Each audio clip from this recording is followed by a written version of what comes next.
Wow, good morning. It's pretty quiet here, just off the I-40 at well, they're trying to make this a travel stop. It's basically a couple of small gas stations here in the middle of almost nowhere. You can see some tree over here. I'm up in the beginning of the plains country, making some good progress. No longer broke down, knock on wood. And we're going to go with the microphone and the camera. Hopefully that'll be good enough sound for you. I've got a horrible reflection on the screen here from the blinds. I hope you're not seeing that. I don't think you're going to see it, but I get to see it, and it's a bit intrusive to me. I hope it's going to work here, but I want to tell you right now that Charlie Kirk has risen. Yes, he's risen. He's alive, baby. He's alive. Charlie Kirk went to Valhalla. Yes, Valhalla. Yep, and no, that's not going to heaven. He went to Valhalla. How do we know that? Cash Patel told us that. So one of my friends on Fascist Book happened to look up Valhalla for us, and we found it. It's a physical island, super private island, either the north end of the Philippines or the north end of New Zealand. It's privately owned by the Rothschilds. So he has been rewarded by he's going to paradise right now. He's in paradise where he's going to be treated like royalty until they reinvent him and put him out there as whatever it is. So he gets a break from the rest of us. Now, this is not the first time someone has gone to a private refuge of the Rothschilds. The first one, and one that stands out for me, was at I have to be careful what I say. I can't speak freely here, but Ike, the you-know-what, Eisenhower, was handled by a British captain, female captain, who drove him around. That was his chauffeur. She was also his handler, and she was MI6, I believe, or MI5. She was intelligence, and she had been trained in intelligence in the non-stop art of lovemaking, which means basically she was trained to be a sex kitten. And so she serviced Eisenhower and handled him for her superiors. And Eisenhower, General Eisenhower, 5-star general, was so enamored with his chauffeur that he told his senior officer, General Marshall, that he was going to divorce Mamie, his wife, and when he got back to the States, and marry this captain. And General Marshall was like shaking his head saying, no, you're not. Because General Marshall knew that this was his handler. This was his honeypot that they prepared for him. And as a result of having this honeypot, it was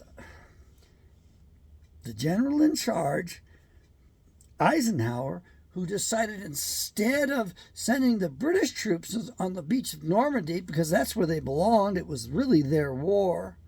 They had started it too, not Germany. He volunteered the American troops to go storm the beaches of Normandy and sacrifice. So that massive blood sacrifice was done for a piece of tail. And at the end of the war, guess where the captain went? She went to a castle of the Rothschilds, and she lived out the rest of her life as royalty, waited on hand and foot. That was her reward for the job she did for the Rothschilds, handling Ike Eisenhower, sacrificing American boys, American troops, real Israelite blood. So, right now, they faked his murder, faked his death, and he's in Valhalla, quite literally, on a private island of the Rothschilds, living it up.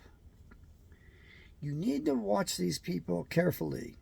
It has been said that by their fruit you shall know them, and their symbolism shall be their downfall. Look at the symbols that his own wife made with President Trump. She praised Satan right there in front of the whole country with this, not wiggling it, but this right up in the air, the devil's horns. They're all Satanists. There's more Satanists on this planet than what you know. Far more. And America has been taken over by them. And the Satanists rule over America. That's right, baby. Lindsey Williams was the minister, the missionary, who went to the North Slope, worked on the pipeline. And they treated him very well. As a matter of fact, he saved them so much money and what they would have spent on psychiatric services for the men up on the North Slope, that they made him a member of their board. And what does Lindsey reveal to us? Almost all of them were avowed Satanists. And here he is on the board with the avowed Satanists.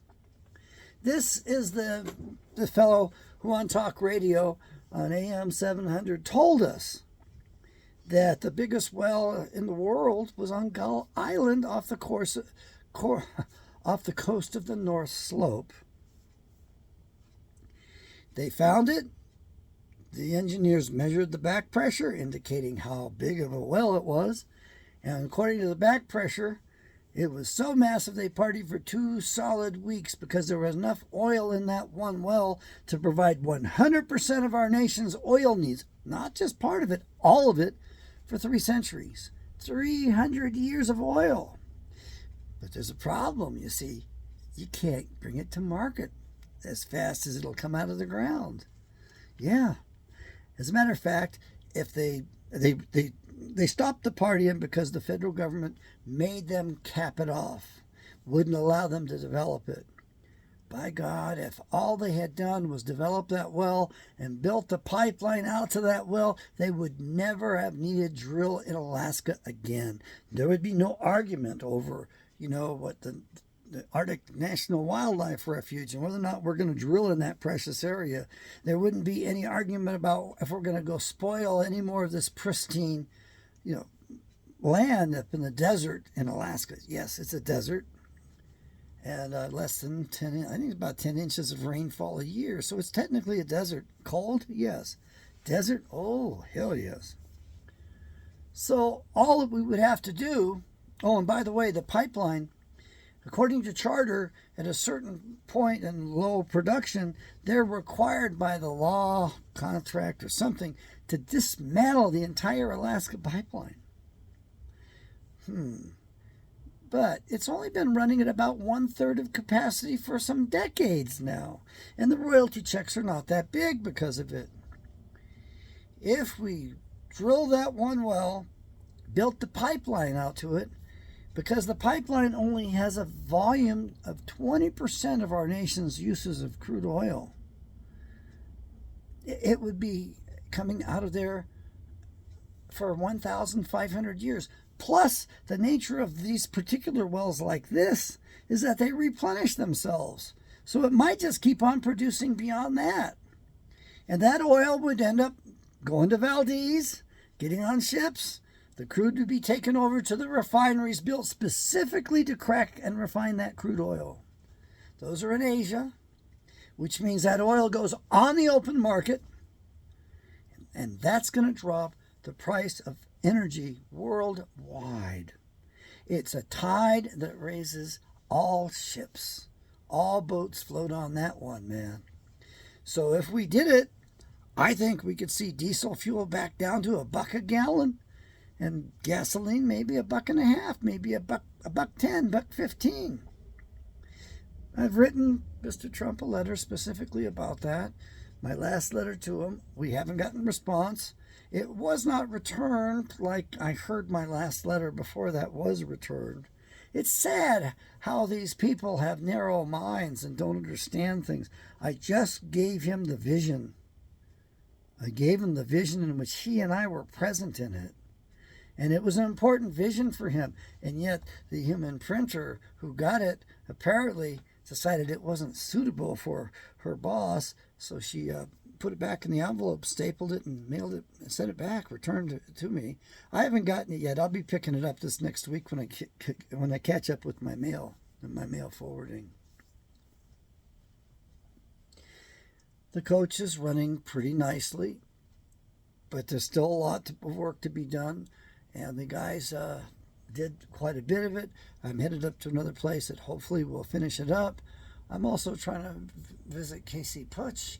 I shouldn't be talking about that very much, but he's going to run for office, and I think he needs to understand the real history of our country and the Bible. What do you think? We need to give the world the great American reset.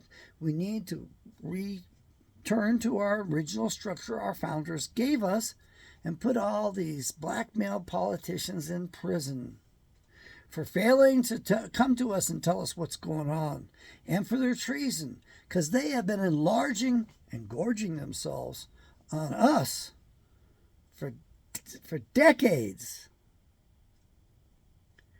And by the way, just so that you understand something, you know that debt clock that we see that we're owed so much money, or we owe so much money? I said it right the first time. That clock is the amount of money that the banksters owe us. That's not what we owe them. And as a matter of fact, it turns out that we are each worth trillions of dollars. There's trillions of dollars in the accounts that are hidden from us that they manage on our behalf. You see, Pharaoh was quite a guy when it came to enslaving and exploiting people. He did that big. And then we had Rome. Rome was a little bit different. In Rome, whatever you wanted to do was legal, as long as you had the license. So they had requirements like if a woman wanted to was a prostitute, she was required to wear the toga of a man. That way everybody would know that that's her job. That's what she does. She wasn't allowed to dress up as the other women were. And it was legal for her to do what she wanted. I believe she had to have a license to do that. In America, here we are, full of licentiousness and license. You only take a license out for something that is supposed to be against the rules or illegal for you to do. This government is not our friend. It's definitely our enemy. And so they are going to release whatever they can upon us, and they are waging biological warfare against us, and they're citing their CDC, their FDA, their Health and Human Services, their scientists, their universities, their research to bamboozle us all.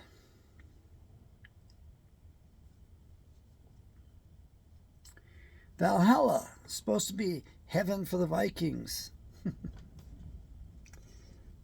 It's interesting, isn't it, that they would name that island Valhalla, and that the head of the FBI would say goodbye to Charlie Kirk. I'll see you in Valhalla.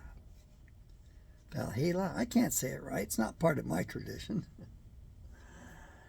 May Yahweh bless. Oh, yeah, one more thing. No, that's passed already. Yahweh bless.